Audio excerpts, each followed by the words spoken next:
Okay, folks, I think we're going to go ahead and get started here in just a minute. Look at you. Oh.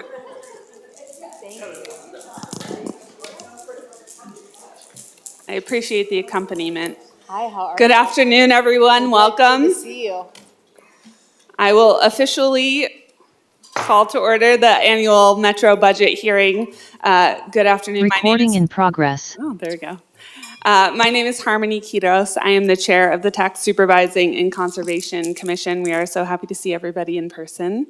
The TSCC is a community oversight commission established by the Oregon legislature more than 100 years ago. The commission oversees the budgets of all TSCC member taxing districts and annually conducts a thorough budget review and certification process. Additionally, the TSCC conducts public budget hearings, just like this one, to engage with district leadership and provide additional opportunity for public comment before budget adoption. I'll start with introductions and we'll move around to my right. And if the commissioners could let us know if they have any perceived or real conflicts of interest with the district when they introduce themselves. Like I said, my name is Harmony. This is my 4th year with TSCC, my 2nd as chair. I started my career as a teacher and currently work in K-12 science curriculum. I have 2 little kids, an almost 4th grader, both as babies attended meetings like not TSCC, but with me. Happy to have you. President Peterson. Thank you. Thank you, Chair and members of the TSCC for being here and also for taking time. Yeah. This is the middle of the day, and so I just want to recognize those of you who do work and have to take off time at work to do that. Thank you. You know that Metro has an unwavering commitment to financial responsibility, transparency, and integrity. I want to recognize our financial team, particularly Melissa Madrigal, our COO, Andrew Scott and Holly Kilhoun, our deputy COOs, Steve Falstick and Brian Kennedy for their leadership during the budget process as well. I also want to recognize Cinnamon Williams. Are we raising hands? I didn't know if you all were just doing that, if I was going too fast. Robin Briggs, Patrick Dennis, good job. The rest of the financial planning team and the department staff for their excellent work, so thank you all. As a reminder, Metro is hard at work in our 5 key service areas, and which has grown since we had that conversation in 2019 or even 2018. Our housing department that works to build more affordable housing and implement the supportive housing service measure to address the needs of the people in our region. Our waste prevention and environmental services department that manages our region's garbage and recycling system while working to protect public health and safeguard our environment. Our parks and nature that brings people closer to nature and protects parks and natural areas for current and future generations. Our planning, development, and research department that uses data and collaboration to direct equitable investments and smart growth that reflect our community values.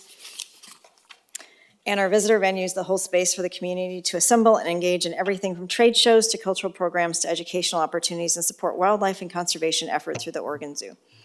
Our venues make our region the destination that it is and keep us very connected. So with that, I think I'll just stick to that. Yeah, well, perfect. Yep. Well, we'll just introduce ourselves around the table so we're all familiar, and then we'll have an opportunity for public comment and dive into our questions. Thank you. Thank you. I'm Marisa Madrigal. I am Metro's Chief Operating Officer. It's great to see you all. Yeah. Good afternoon. I'm Carrie McLaren. I'm the Metro Attorney. Hello, my name is Mark Wilbold, and this is my 6th year with the TSCC.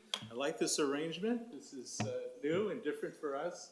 I retired last June from a position of Senior Policy Analyst in the President's Office of Portland State, and I have no perceived or real conflicts of interest with this district. Good morning, Christine Lewis. I serve on Metro Council. I represent District 2, which is the southern part of the region, so deep southwest Portland into Lake Oswego, West Lynn, River Grove, Oregon City, Milwaukee, Gladstone, unincorporated Clackamas, Johnson City, and Happy Valley. I also serve this year as Deputy Council President. And she did that by going all the way around.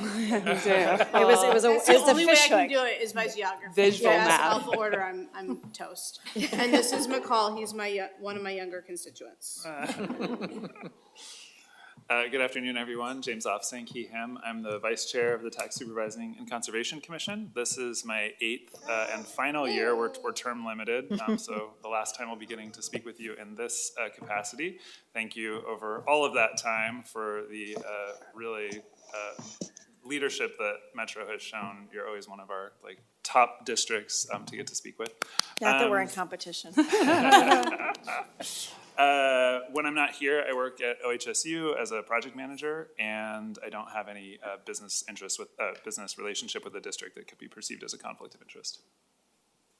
Hi, everyone. Duncan Huang, he, him, his. I'm a Metro Counselor for District 6, which is just southeast, southwest Portland. Good afternoon, Margot Norton. Like James, I am in my 8th and final year with the commission. In my prior life, I was a government finance officer and retired from Metro. So I'm disclosing that I'm a former employee, but that should not preclude me from taking an objective view on your budget.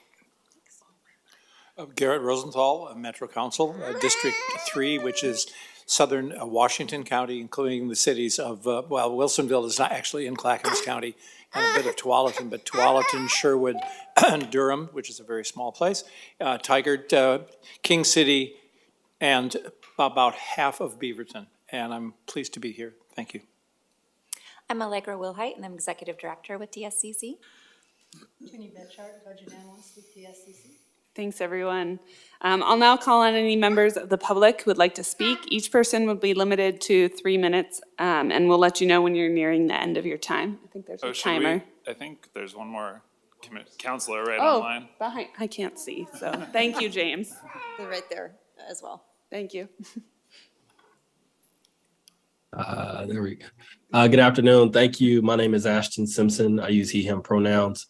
I'm the Metro Counselor for District 1, and that's Outer East County, to include Fairview, Troutdale, Wood Village, Gresham, some parts of unincorporated Clackamas County.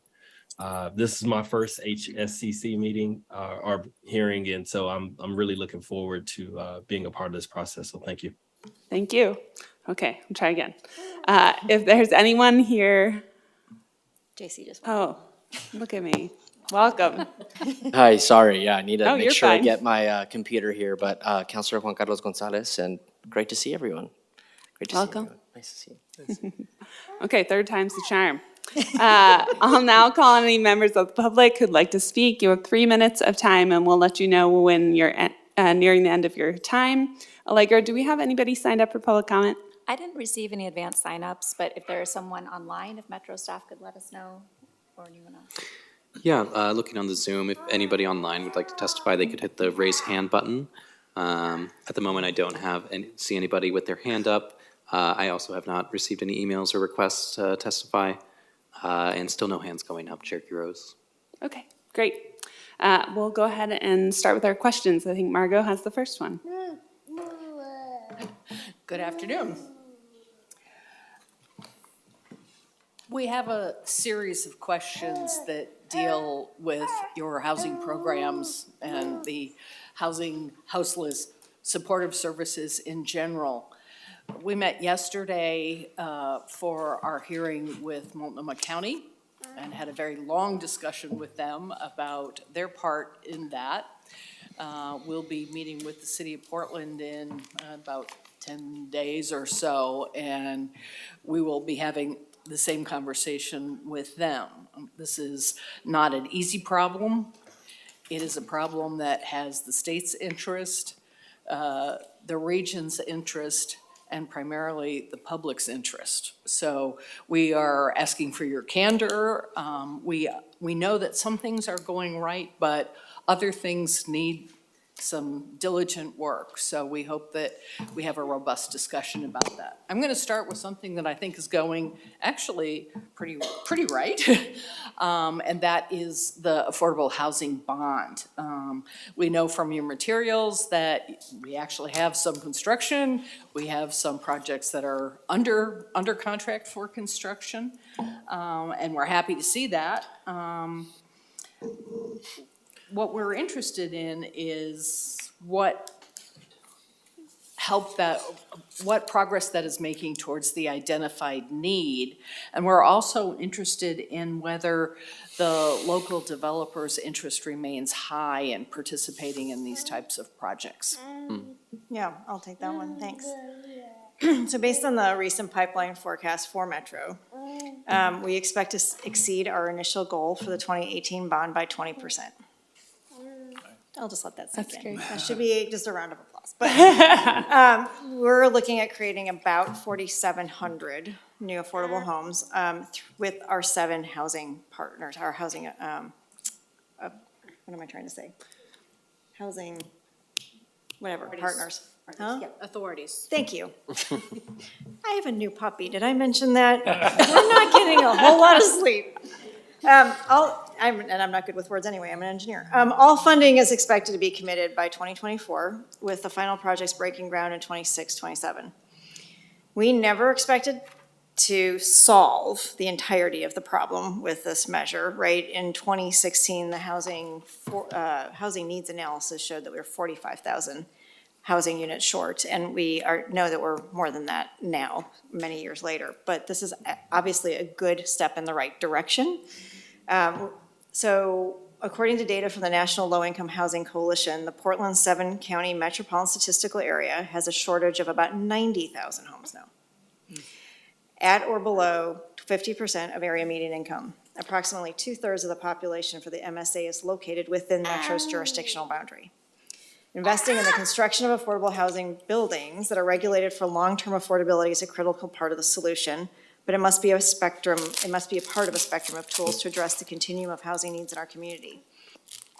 We have continued to see strong interest in bond funding from affordable developers. For example, a recent bond funding solicitation for a publicly owned site in Lake Oswego received 7 proposals, and a City of Gresham solicitation to select 2 to 3 projects for funding received 9 proposals.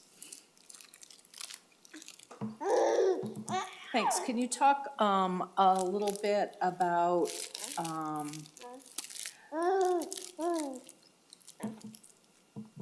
how Metro sees itself fitting into the state's plans for creating more affordable housing units? Are you part of that conversation? What discussions have you had and offers have you made to the governor?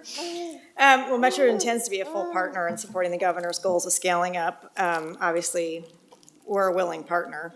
Metro is closely monitoring the state's Housing Production Advisory Council and the subcommittee meetings, and regularly meets with the state officials to offer support where needed.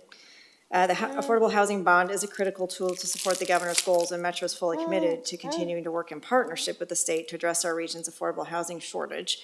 And we will be looking to have some conversations with the region about what other things we can be doing. And finally, you are hopeful of committing all of your bond dollars to projects in the relatively near future? By the end of 2024. Right. Yeah. Metro seems to be one of the forerunners of the concept of renewing bonds. What are your future plans once you've committed all of this round of funds? Yeah, as I mentioned, we're going to start a conversation with the region, and I mean the entirety of the region, of what is next. There's, if we were to go for the same thing again, it would not be a renewal. It would be an add. So I think it's a conversation that we need to have with the entirety of the region. Thanks. Mm-hmm. Continuing the conversation around housing, Metro is responsible for the oversight of the supportive housing services program.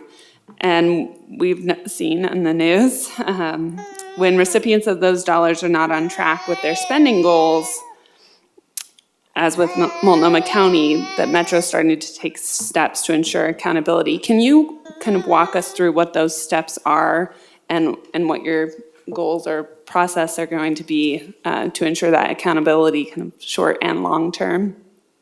Sure, absolutely. Thanks for the question. And with our supportive housing services measure, we're partnered directly with each of the 3 counties.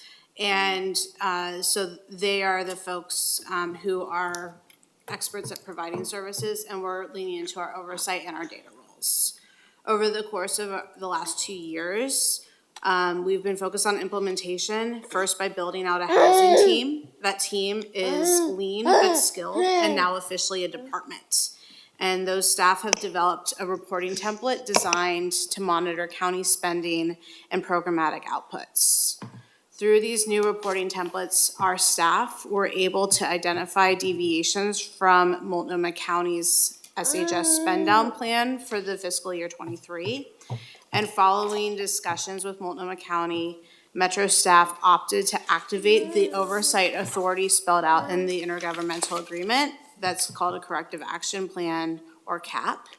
The CAP is designed to correct deviations and includes a set of immediate investments that can resolve the issues hindering distribution of funding. Ultimately, we hope to provide more services to people experiencing homelessness in Multnomah County. We are currently developing those investments in collaboration with county, and I will say with county at all levels, between leadership and staff. The CAP will include the strategies and investments to correct the problem, as well as timelines and outcomes for goals to measure progress. Metro has a unique vantage point. Our role of oversight and accountability is as a regional coordinator and convener. So we see things that work in one county that other counties are struggling with, and vice versa. So while my answer there, because your Multnomah County is specific to Multnomah County, I will say there are conversations with the other 2 counties as well. We have a high-level systems view, and we're systems thinkers, and we can see where things are working and not working and share those best practices.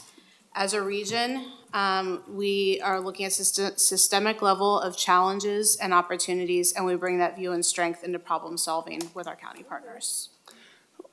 As Margot mentioned, we had a conversation with Multnomah County yesterday. Can you give us an example of kind of one of those immediate options or the immediate mechanisms that you're planning to put in place or suggest for them to start spending those dollars down? First, I'm going to call up Patricia Rojas, who can help answer this question. And I will say one of the things that we've heard from service providers is they have implemented a voucher program. They have more clients that could just use those vouchers. So that's a very simple solve. Whereas you see a lot of the basis of our program is a whole spectrum, and you want to scale that appropriately so that you have even scale. Just having providers who came and testified in front of us or wrote us a memo that said they'd like more vouchers, that's an easy place. Easy. But Patricia, anything to add? I think that. Can you come up, Patricia? Thanks. Yeah, I will just, good afternoon, Patricia Rojas, Regional Housing Director for Metro. Thanks for having me. I would add another strategy which really addresses our workforce challenges. It is probably the biggest barrier we have in implementing and fundamentally being successful in this work. And so we're looking at opportunities for investing in workforce to be able to retain, to be able to hire, attract folks and keep folks to do the work. So those are opportunities that are immediate that we're encouraging Multnomah County to incorporate. Great, thank you. Go ahead, Margo. Councilor Lewis, you mentioned that the providers came and testified before you, and that's how you cited the voucher example. When we talked with the county yesterday, they talked about assembling the providers at the end of June to assess what barriers and obstacles there were to doing this. One, will Metro be participating in that? And 2, do you think that the testimony that you heard already disclosed those barriers? I mean, I was a little concerned yesterday that the county is talking with providers now about obstacles and barriers. Sure. I do believe that we've heard a number of descriptions of barriers, both directly to us at council through both oral testimony and through letters. but also the Tri-County planning bodies discussing barriers. And on top of that, we've heard about them through the work of the Oversight Committee. So I do think that there's a disparate kind of array of places, and maybe they want to group those all together. I would have to look to staff to know if we're part of the conversations in June. But one of the other things that I just want to bring up for the record that we've heard here at Metro is that right now we're using a reimbursement-based model that not only maybe we call into question why we use a reimbursement rate model for providers who have an unblemished track record and are trying to scale, but also sometimes it's over 60 days between when a nonprofit is doing a spend and when they get the check. And in any other line of business, that would be outside the realm of normalcy. 60 days is a long time to float government money on government contracts. Great, thank you. Continuing with housing services, we're going to talk now about housing services tax. So Metro has waived penalties and interest on late payments for the housing services tax. And our understanding is that the idea there is to increase payment rates through improved communications.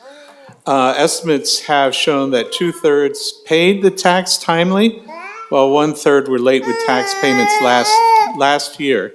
So what actions did you take to increase in payments for this year, and were your efforts successful?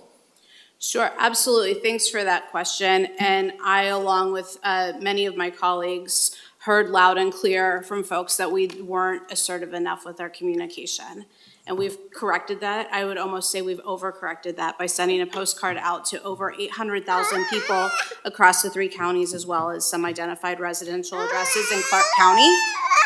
So in addition to regular taxpayer correspondence and the waiving of penalties and interest, we have an entire new kind of line within this program, which is our communications program.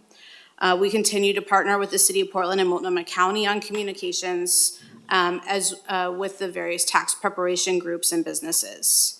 At this early stage, many taxpayers simply file an extension payment in April and not the full tax filing, so it's difficult for us to gauge how successful these efforts have been for this tax year, except as it relates to actual receipts. Based on the limited information we have at this point, it appears that collection efforts by Metro and its partners have yielded more timely payments and more payments this fiscal year. As a result of those efforts, as well as general compliance activities by the Portland Division of Revenue, collections are expected to be higher. For fiscal year 21-22, collections were at about $240 million, whereas in 22-23, collections are now anticipated to be approximately $325 million. Most of this increase is related to the late 21 payments that were not received until this current fiscal year. As a result, it's likely that collections are going to go back down for future fiscal years and level out around $250 million. Finally, the same factors that are resulting in record personal and corporate income tax kickers at the state level, driven from record capital gains and higher than expected business income, are being seen in Metro's supportive housing services tax receipts as well. The increased communication program has helped to raise awareness of the taxes and encourage taxpayers to pay and pay on time. While we cannot know who owes this tax prior to filings based on what triggers the tax, we continue to make every effort to efficiently collect the taxes owed. Even with this increased communication, there will be some taxpayers every year who are coming in new as taxpayers or who otherwise fail to file their taxes and will be subject potentially to penalties and interest. And we're committed to continuing to improve our communication plan. Years ago, when the arts tax was brought into existence, I was on the oversight committee, and they had an estimate of what they would not be able to collect. And I would assume that you have a similar estimate, and I'm just wondering if your estimate is proven to be accurate. For that, I would have to ask Josh Harwood. I would like him to come up and tell us what we estimate. It's a little different than the arts tax, first of all. For the record, I'm Josh Harwood. I'm the Fiscal and Tax Policy Director here at Metro. For the arts tax, it's a household tax. So we know how many households there are. We know roughly how many people there are. We know how many people have income that would yield a $35 payment. We don't have the same level of detail with gross incomes. In other words, so we know from federal studies and the like, that roughly between 80 and 85% of income is subject to tax, is actually taxed and collected.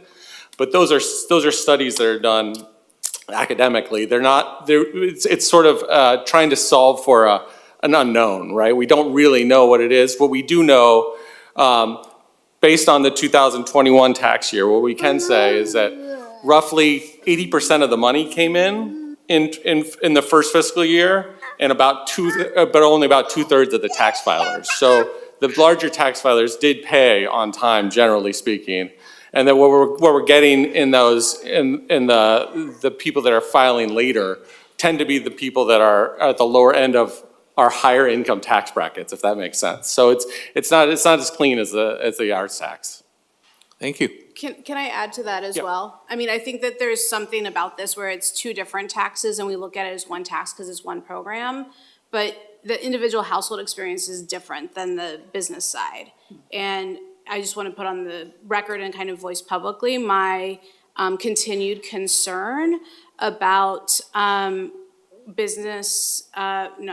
individual taxes, because things like TurboTax, those companies are unwilling to make significant changes for a temporary tax. So some of the households that are using TurboTax or the like aren't getting what they consider to be that kind of full, complete information. Right. Thank you. Before we leave housing and homelessness, I wanted to ask a follow-up. That actually rolls back to the previous question. In your response, Councilor Lewis, you talked about Metro's primary role being in kind of the oversight and the data collection. And I wondered, actually, we talked a bit about the oversight, and I wonder if you could speak, or somebody could speak at all, to the data piece. If Metro feels like you are kind of collecting the data in order to both make your own kind of strategic decisions, but also help the constituent districts make appropriate decisions in their spending. Sure, absolutely. I'm going to start, and then I'm going to ask Patricia to back clean up for me again. I want to say first and foremost that the challenge with data, it starts with the ways that we've traditionally used data in the homeless population. And it's been motivated through the federal funding mechanism, which is a point-in-time count. So that is something that each of the three counties used to do independently. We just concluded our first one where the three worked together for a solidified count. But point in time doesn't really get to the entire population. It drastically undercounts communities of color who are hidden using the mechanisms that we use. And it also doesn't fully contemplate folks who are truly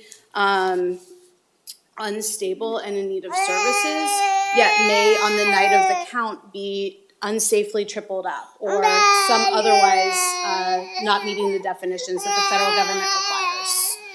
So in addition to the point in time count, there's the work that's done monitoring our shelter system and our nonprofit providers. And we are for the first time seeing the three counties all having signed up to do the by names list. So that's what's called the Built for Zero effort. And each of the three counties is doing that work, maintaining a more accurate count month by month in real time. So those are the data systems. And then it comes to what we have to work with here at Metro. And that's where I'd like Patricia to kind of pick up on, do we have access to what we need? And those systems are still at the three county levels. And we're looking for one solid database across the three. Yep, thank you for the question. That's right. And so the counties are each working together to align practices, because we've had historic practices that are all independent. One benefit is they all do share a singular information system Our homeless management information system, I think, is called, well, it used to be called Service Point, but it's now got a different name. But nonetheless, they're all in the same system now. So we do have a pretty good view of what's in there. And we need to continue to regionalize the data across all 3 counties, work on data integrity, quality. And so the methodologies do come into play here in terms of needing to make some improvements. In terms of what we collect, we have quarterly reporting that it reflects all of the requirements for performance from each of the counties, that reflects their annual work plan goals as well as 10-year goals that we're tracking. So we're reporting quarterly, annually. So we have a pretty good view. We're sharing those with the Oversight Committee. It's a public conversation. And again, this is how we ended up with a corrective action plan, is because as of the second quarter reporting, we saw some deviation. So I feel like our reporting is on the right track, though we will continue to improve those practices. Thank you. Yes. So I have the next question, which is shifting gears away from housing and homelessness. So we saw in your budget that Metro is planning for 11 new full-time positions in the DEI division, which is, I think, $2 million per year. We're wondering if you could tell us a little bit about the successes and any kind of areas for improvement that you're hoping the new positions are going to help address. Absolutely. Thank you for that question. Here on the big screen on the wizard. You know, Metro's our commitment to DEI is really focused on the concept that our region is ever growing and changing, and we must keep up with the voices and the times that are there. And so our equity work officially began in 2010 with the council's adoption of the Regional 6 desired outcomes. And in 2012, Metro initiated the Equity Strategy Program to address systematic inequities that impact our communities. Our growth has been iterative, with Metro Council adopting the strategic plan to advance racial equity, diversity, and inclusion in June 2016, and creating a DEI strategic support and tools to Metro staff, Metro Council, and community partners to create an equitable region for all. We also created the Committee on Racial Equity, which is in its 6th year and is established in charter to advise us, the council members, on the implementation of the strategic plan and broader racial equity strategies. Our current iteration of this growth led to the DEI program becoming a department last November to further enhance the agency-wide and regional coordination work of the DEI team, increase their autonomy in their operations and strategic direction, as well as heighten their visibility as a leader in our agency and the region. The primary successes of the DEI team include, work centered on system and culture change within Metro and across the region, which requires changing practices, policies, and ways of doing business, forging strategic partnerships, and shifting hearts and minds. Specific examples that illustrate the department's work include the DEI department provides training that grows staff cultural competency and capacity to equitably serve all residents of the Portland metropolitan region. Last year, the DEI department partnered with HR to implement required courses for all supervisors and managers. The training series, Tools for Inclusive Leadership, includes a focus on building more inclusive and diverse teams, leading with trauma-informed approaches, managing conflict, and conducting equitable recruitments. We also expanded DEI learning opportunities for frontline and variable hour employees, offering courses online and in person. Another example is the development and utilization of the Racial Equity Framework, a decision-making tool rooted in the national best practices that has been applied to dozens of projects and programs at Metro, embedding racial equity analysis in the practice of project planning. This is year 2 of utilizing the budget equity tool for our budget process. And through a DEI and finance partnership, we are integrating the new analysis into our systems and practices around Metro's budget processes, providing more transparency and engagement for our most impacted staff and supporting equitable outcomes across the region. One more example relates to DEI's leadership in the development and implementation of Construction Careers Pathways, which is a regional policy framework that creates career pathways for BIPOC and women workers into the construction industry to meet the regional demand for a skilled workforce. To date, the program has supported 9 agencies in adopting and implementing the policy framework, established a workforce funding collaborative, which raised $2.9 million for workforce development in this first year, and applied one of the first multi-jurisdictional workforce agreements in the country to $723 million of infrastructure projects. Coordinating DEI efforts, organizing people, and moving systems to deliver equitable results is time and labor intensive.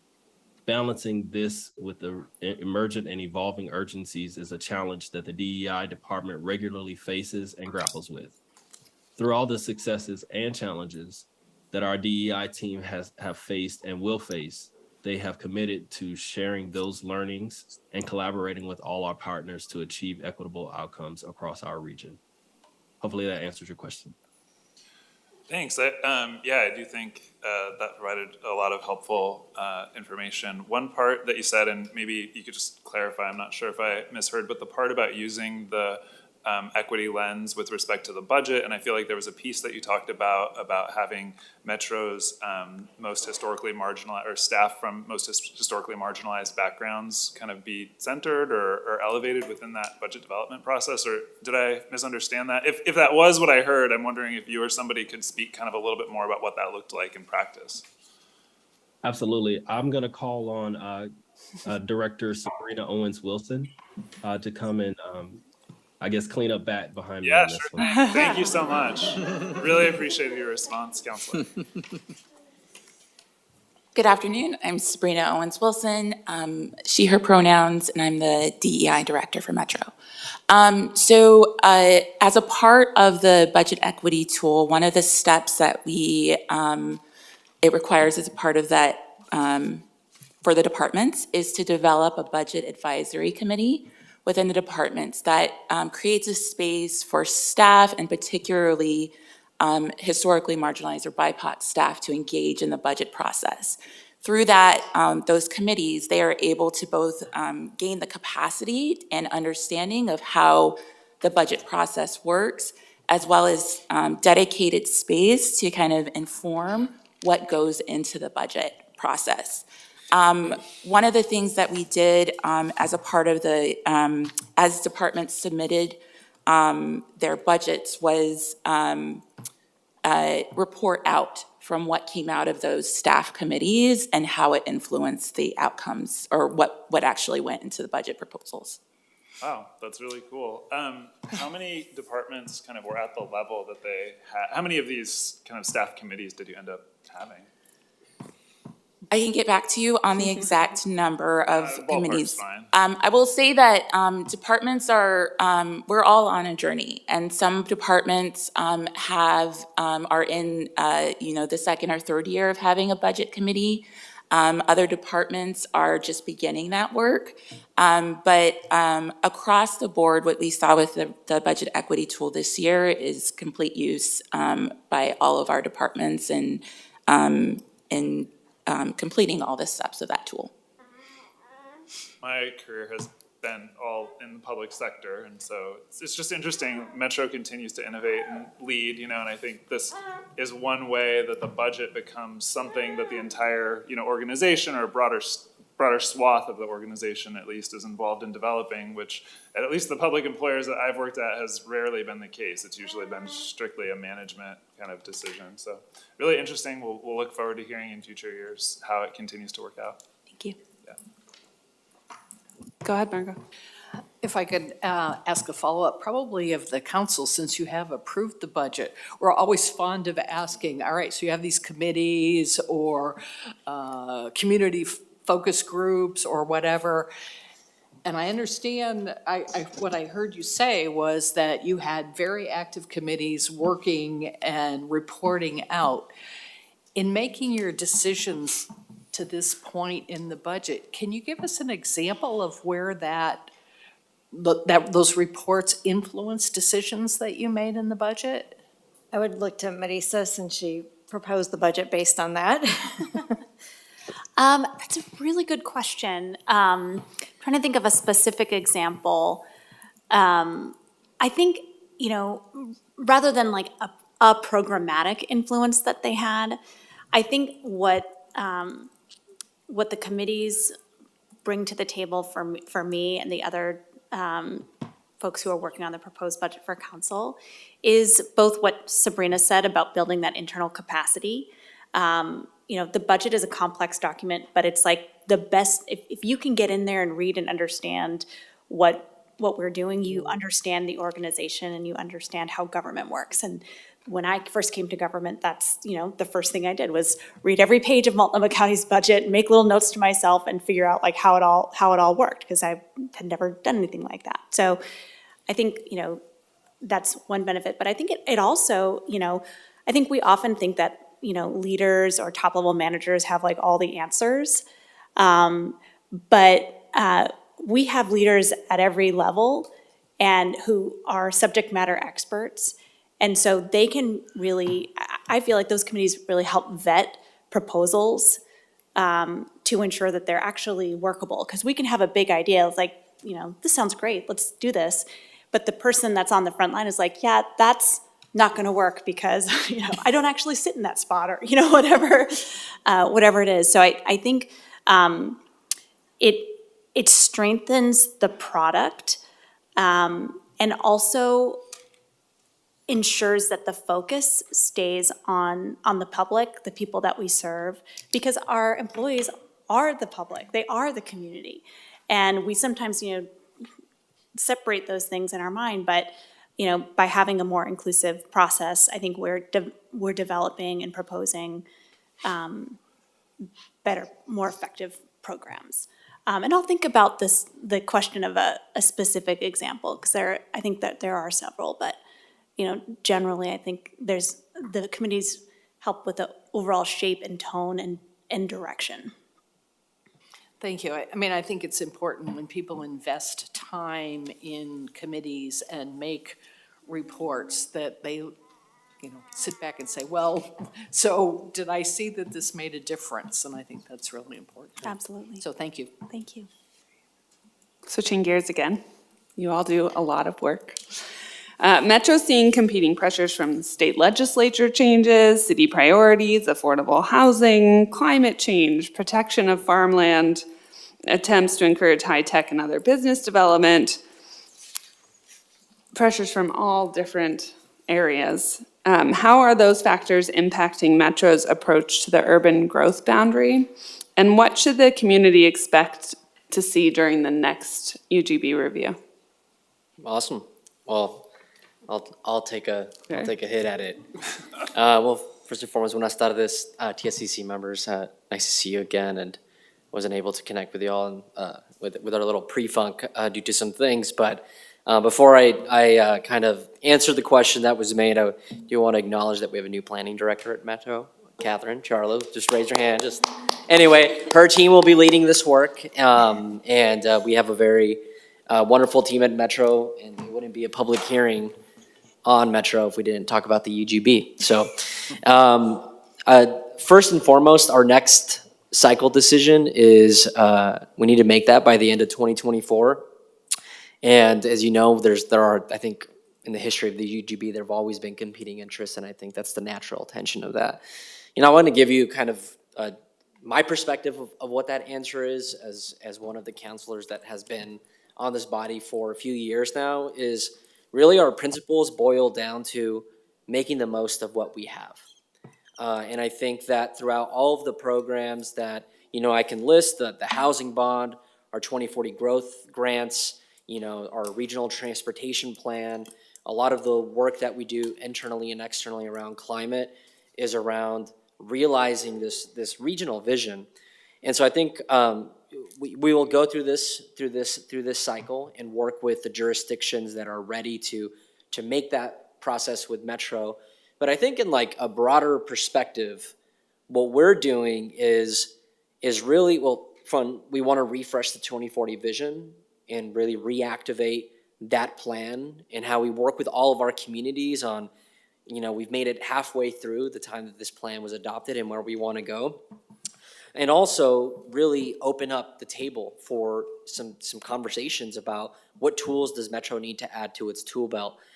This council has worked very assertively on land readiness to unlock existing industrial land, to unlock existing residential stock, to want to invest in infrastructure that helps us maximize land alongside our urban arterials.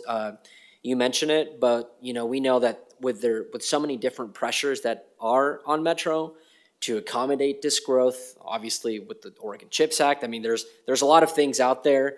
Our principles are make the most of what we have, and if we add, let's make sure that the region gets the absolute best goals out of that addition. And so I think it depends on where we're talking about, but in the last cycle we have explored new tools like land swap that has been done around the state, but we've done that recently. I think our commitment to bringing the housing that we need, the jobs that we need, I think that shines through the style of what we've been trying to do as this iteration of the Metro Council for the region. So if you have any follow-up questions, I can bring up the people that do the actual work and the technical models, but we work off of the best available data that we have to make smart decisions collaboratively, and I think that's the spirit of what Metro is.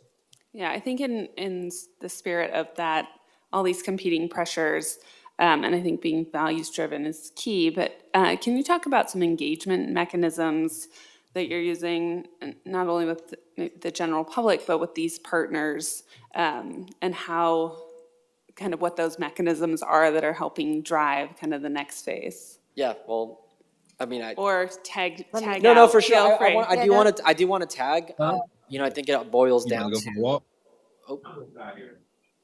Oh, sorry. I think we got some feedback from somewhere, but I think we have really regular conversations with jurisdictions that are looking to make moves, and it's a matter of like, are you ready, or is this the right time or not? And trying to bring all the tools to the table. I mean, we can go down the list of the things that our local governments need: more planners to process permits, more infrastructure dollars to prepare for the expansions.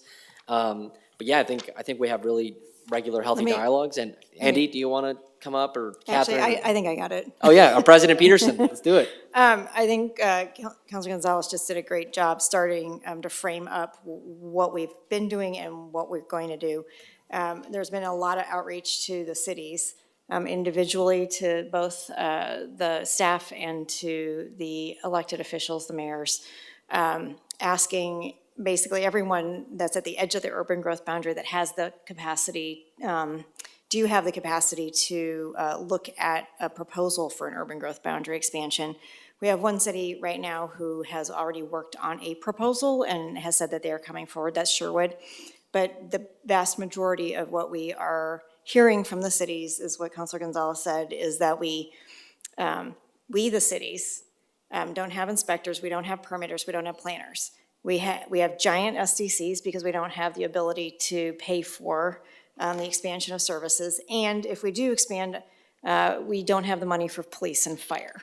So it's a very difficult situation. You have a council that's willing to consider, based on a needs analysis, but also just a housing crisis, what we can do to alleviate some of that burden.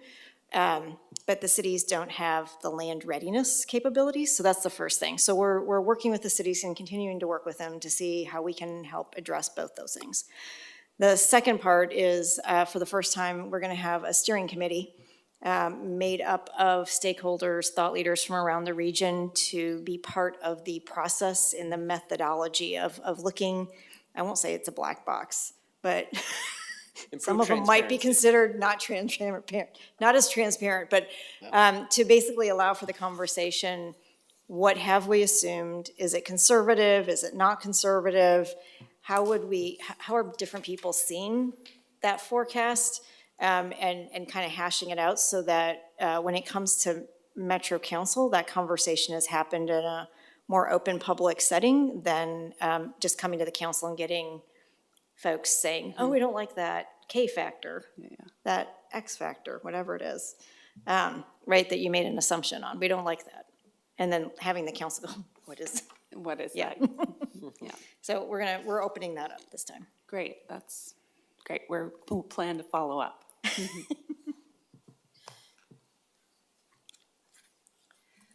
Well, on a perhaps less lofty topic than the expansion of the urban growth boundary, let's get to one of your own properties. When I was at Metro, I came to Metro at the tail end of a discussion about what are we going to do about Expo? And then when I retired from Metro, we were talking about what are we going to do with Expo? And now I want to talk about pickleball because my neighborhood association wants to send pickleball to Expo and get it out of the neighborhood park. Oh, for So, goodness sake. I just want to tell you what's coming. Another The level of pickleball controversies across the region. Yeah, so there you are. So let's talk about Expo. I mean, recently, it appears that this topic has bubbled up yet again, and multi-sports use, facility type use has been one of the identified possibilities. I think that's where my neighborhood got into pickleball. Museum, industrial buildings, reuse collective. We've heard that the sports facility idea is kind of the leading edge, but we'd like to hear what your thinking is and what you want to see for redevelopment of Expo. And then, of course, we know about the cultural sensitivities of the property. I actually saw lots of it just last month during the Asian Pacific month where there were retrospectives of this area. So can you talk a little bit about Expo? Yeah, I'll take this one, thanks. First of all, I think we all know that there's been financial issues around Expo and whether it's to grow and whether there was the revenue to be able to grow it and make more of it than it had been. So I think what you see before you is a council who's willing to take on the hard and get a decision made, and that's where we're headed. This is not a recycling of past conversations and then it just remains the same. So we are on a trajectory based on the COO's recommendation out of the request for ideas to move forward on a sports event center. What that looks like in the future is based on the two objectives of the former uses of the site, which are the multicultural things that have happened, Vanport, having Vanport victims be there and being able to tell that story, as well as the Japanese heritage, not heritage, but the Japanese internment camp first stop that was there. So being able to allow for that story to be there and allow for that space to accommodate whatever story needs to be told as we move through this conversation is important, and keeping what we need to keep on site in order for that to be of import. We also know that it's obviously land that was, before all of us were here, important to Indigenous people, so they will be part of that story as well. The second objective is leveraging Oregon's status as an international powerhouse in the sport and outdoor industry. So that's where we're headed. Metro will pivot Expo's future redevelopment as a community-centric destination venue that prioritizes amateur, professional, recreational sports. So right now, everything's on the table of what this could accommodate, but we know that a lot of families are going out of Oregon for any kind of league championship games to Spokane or Sacramento, and we would like to keep that money here and those folks here so that they don't have to travel as far and as many times during the year. So that's one of the opportunities, but we'll be looking for an RFP to do an economic and financial feasibility study to see what is financially feasible on the site, so that when we get the RFPs, finally, we know what's real and what's not real. So what can I tell my neighbors? That we have been, no. So pickleball's on the table, obviously. I think we've already had pickleball at Expo, so, but we need a multifunctional site. It's not just for one sport, right? I mean, I would like a long what do you call it? Speed skating, the long track, yeah. I would love to have long track speed skating. I'm from Wisconsin. But, it's, whatever it is, it's gonna have to be multifaceted so that we can take advantage of every sport that wants to be there, that we can accommodate. And that's not gonna just be in the existing buildings. That could be a build-out over several years. So, Marisa, did you want to weigh in? Just rest assured that the pickleball lobby has already reached us. It was one of the first calls that I got after we made the recommendation. So you are part of a large community that It's a whole new set of courts on 82nd. So, I mean, I think the bigger vision to keep in mind here is that this is one investment in sports within that triangle of Expo, PIR, and Delta Park. And that there's a lot of investments going into all of that. And so, and then the hopeful, prayers of a baseball stadium. So we are looking at kind of a renaissance of sports within the region, and I think that we want to be able to be part of that. Well, and don't forget, the dog show is there in case you want to bring your new puppy. It's like, I just want him to sleep through the night. Can I ask a clarifying question on Yeah. that? So thank you. Really appreciate your statement that this is not a rehash of old conversations, and also I don't like circulating the drain. I agree. And also that this particular council is kind of ready to make, hard decisions on this and other issues. I wondered, and, we're not going to hold you to this, but I mean, is there a target timeline that you're thinking to try to kind of make the decision? Paul, do you want to talk a little bit about the timeline? Paul Slyman is the project manager for working this through and getting us to a final decision, I believe, by the end of the year, but I would rather have Paul give the timeline. Appreciate it. Yeah. Well, thank you for the question. For the record, Paul Slyman, Metro staff. Next week, once our COO approves it, we will issue a request for proposals to study the feasibility of the concepts that President Peterson shared with you. What we're doing is refreshing our knowledge of the sports industry, because sports tourism has grown immensely, as well as our understanding of the state of sport in Oregon, a $29 billion industry. Once we get that study done, we'll be bringing it to council for a joint meeting with the Merck Commission, and that is scheduled for late this year, early next year. It coincides with the meeting we just had with them in February, where they endorsed our COO's recommendation. We will build on that, as well as the cultural work that needs to happen. And so it's really important as we go and we focus on the sports work, and we, as Marisa pointed out, we've heard from big pickleball, we've heard from big cornhole. We need to marry that with the really important cultural work that needs to happen there.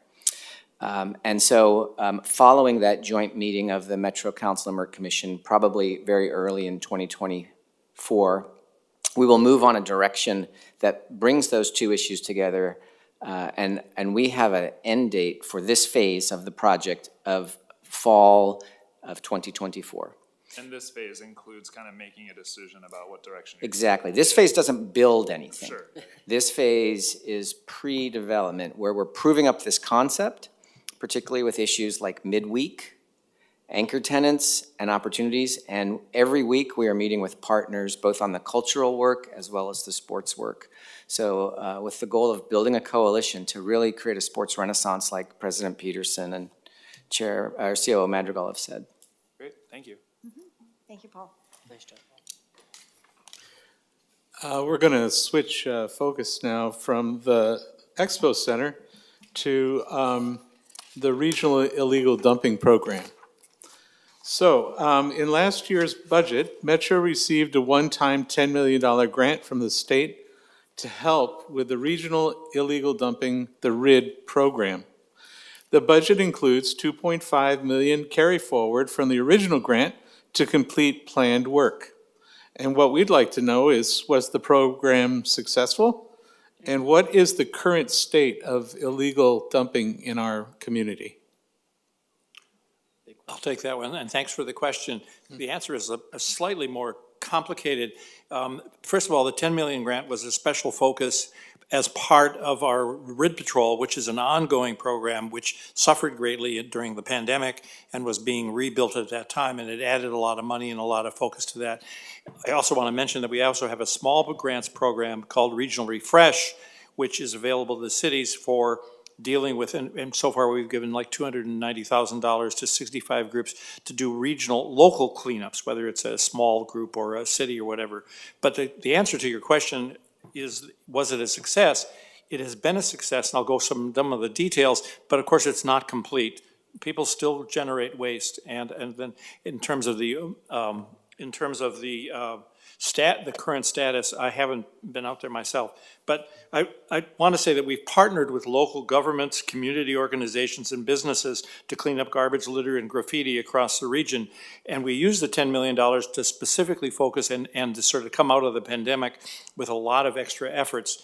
At the time of the pandemic, the RID Patrol was up to about a 60-day, maybe even a little bit longer return time because we didn't have the staff. So we have added additional staff and additional patrols, and we've also partnered with other local organizations, and we're back down to about a 3-day return time. Wow. And I've recently been out talking to all the cities and reminding them if they have an issue, they can call and we can get it scheduled and hopefully get it cleaned up very quickly. The 3 primary allocation categories are expansion of cleanup crews along the high visibility right-of-ways. That was a specific focus of the 10 million. Investments in partnered and regional cleanup and mitigation efforts, and then targeted removal of key problematic dumped items. The remaining 25% was allocated to upstream efforts such as bulky waste collection. Now, as you know, we had the mattress bill, and so getting more bulky waste, there's still problems to be solved. The program has achieved successful outcomes addressing these priority areas. The state cleanup funds and community-based organizations we've had 2,620 cleanup events, over 1,016 tons of waste to public spaces across the metro region since 2022. We have also restarted the hazardous waste programs for individual cities so that people can get rid of their hazardous waste locally. We're scheduling those as we could. It was difficult during the pandemic. We've included litter and dump site removals from 3,241, and it's probably risen since that number, miles of ODOT managed highways. 200 graffiti tags have been addressed. 56 derelict vessels were removed. That was one of the key items of the 10 million. We removed 3 fairly large vessels that required a great deal of effort because of potential contamination, and 164 abandoned RVs. Funding also allows Metro to purchase and provide long-term collections of up to 40 Sharps containers items. As you know, some of your local pharmacies have stopped collecting those, so that's fairly important. They've made a significant visible difference in addressing the impacts of graffiti and of dumping. But of course, the problem is not entirely solved. I mean, it still happens and still ongoing. And I would call on the director of WPES, Marta McGuire, if she can give us an update on the status of illegal dumping. I mean, has it changed from 2 years ago? And I can't give you as much of a detail on that as she can.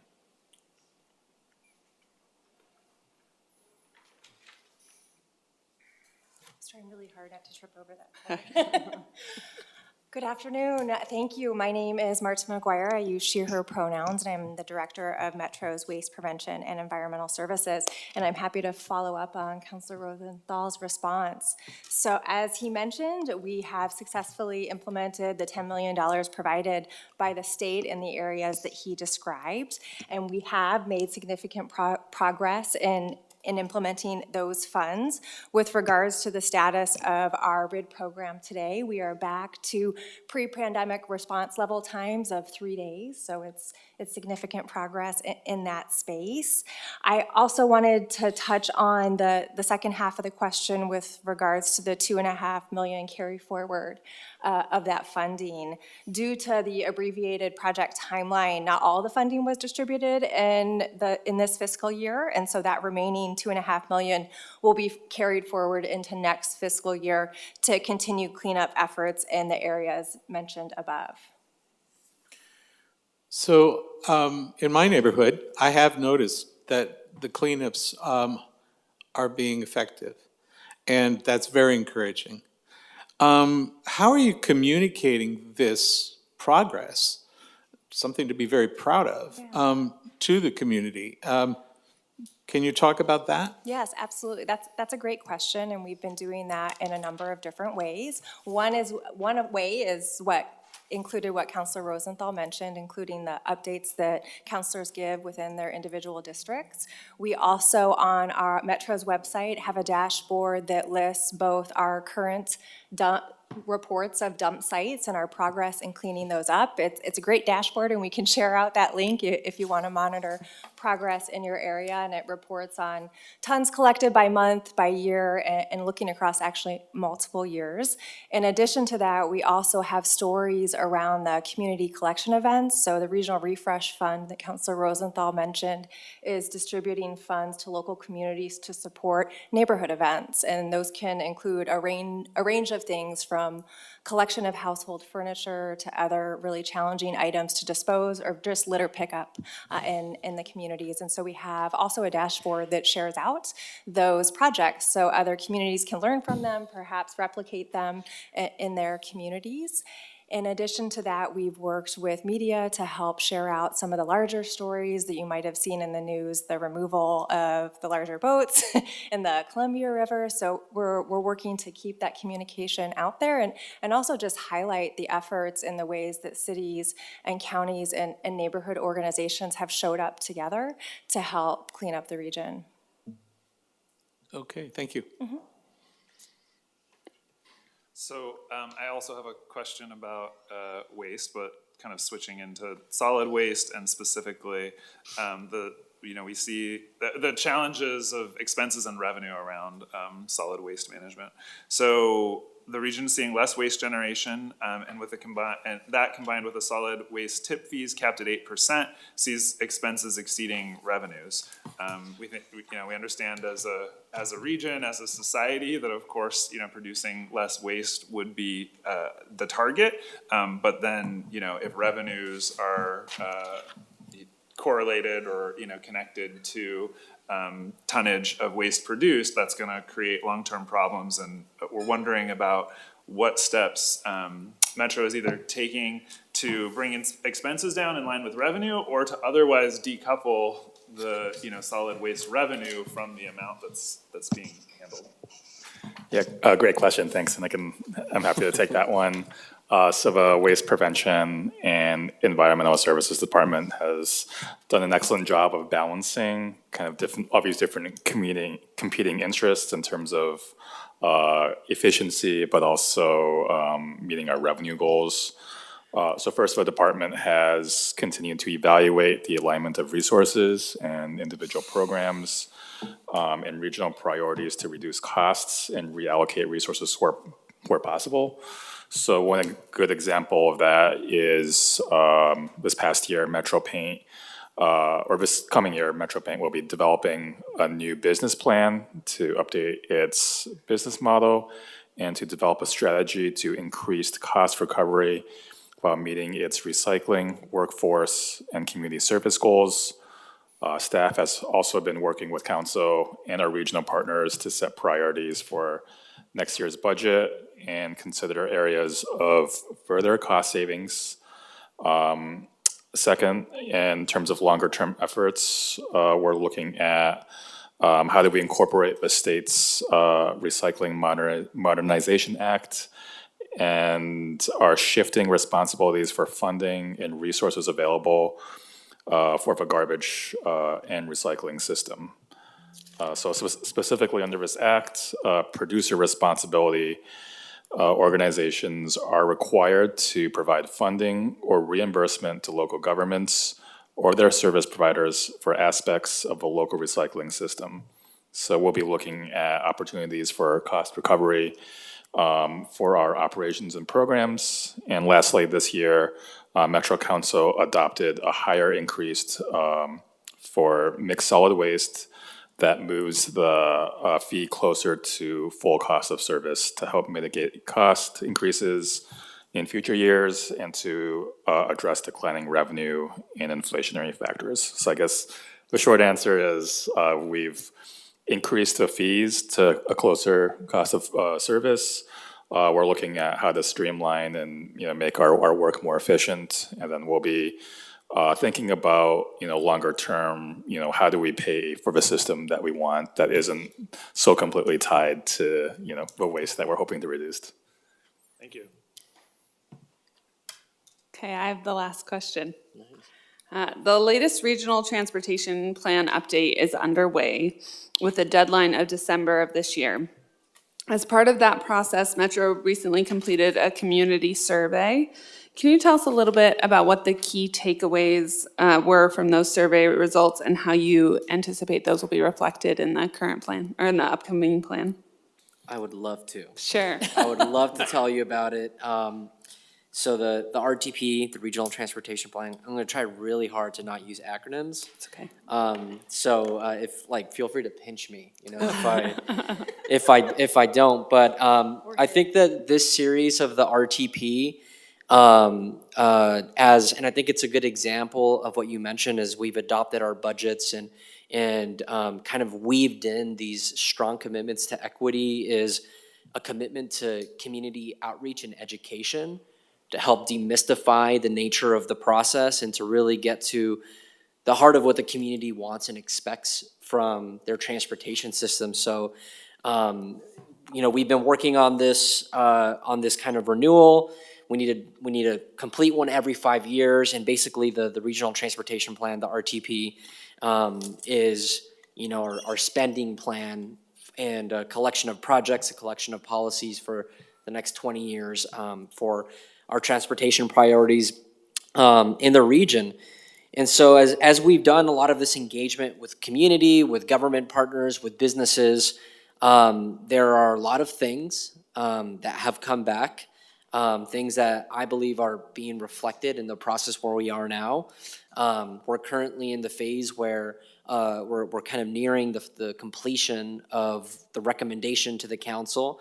And we're working on refinement of projects that have been submitted to make sure that we're meeting our goals. But here's what the community, at the kind of the high level, what the community has said is the most important thing. And this is over 3 online surveys, 900 responses, countless conversations with community organizations, et cetera. The first thing is safety.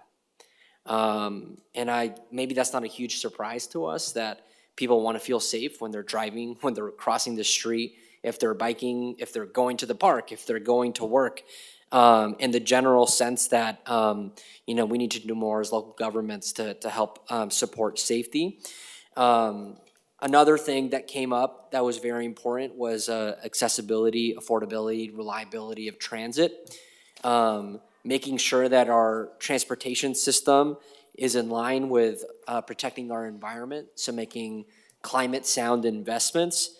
And also, I think we heard other things around making sure that we're supporting a vibrant economy, that we're acknowledging displacement, that we're acknowledging the workforce benefits of this, as Councilor Simpson mentioned earlier, with construction career pathways. I mean, there's so many things that we hear from community, but I really think that this iteration of the Regional Transportation Plan is, and I mean, I guess I haven't really been a part of any of them, so, I haven't been a part of them before this, but I do get the sense that this is one of the most open, equity-forward, equity-informed processes where we've have data, dashboards, and we're working with our partners on submitting the right projects. So I feel really, really hopeful that this process will, help us get our transportation system, moving towards meeting those goals.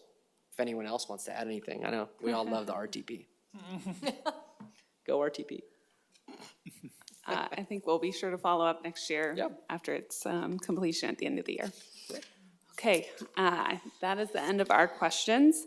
I want to thank everyone for your candor and your contributions to the discussion. We appreciate so much Metro's leadership in the region on so many difficult and varied issues. We know it is a heavy lift, and we're thankful to be here today to hear from you about how all of those things are going. So with that, I will close the hearing and open a regular business meeting of the TSCC. Commissioners, do you have any additional comments on Metro's budget? Nope. Okay. Allegra, can you please share the staff recommendation for the certification letter? Yes, I'd be happy to. I mentioned this in my comments last year, but I think it's worth repeating. The Metro Budget Book is a beautiful document. I just really appreciate the great explanations on changes from year to year, the good detail throughout, the graphs, charts. I really appreciate the communication that's done out to the public with all of the work that you do. Additionally, Metro staff is a pleasure to work with, and TSCC staff so appreciate our collaborations and discussions on the nuances of budget law. It might sound boring. It really can get very interesting. And in fact, we had members of Metro staff participate in a focus group we did to improve our TSCC annual report. So we just really appreciate that, that partnership.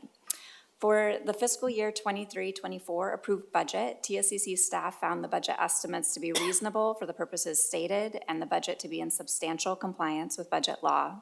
TSCC staff have no recommendations or objections to the budget. Thank you, Allegra. May I have a motion authorizing the commission to sign the certification letter as recommended by staff? This is James, I'll move. Thank you. I'll second. Thank you, Margot. All those in favor, please say aye. Aye. Aye. The Metro budget is officially certified by TSCC. Allegra will provide the certification letter, and I will adjourn the meeting. Thank you, everyone. We're done. That was it. That was it. That fast. Did it. Thank you. All that discussion.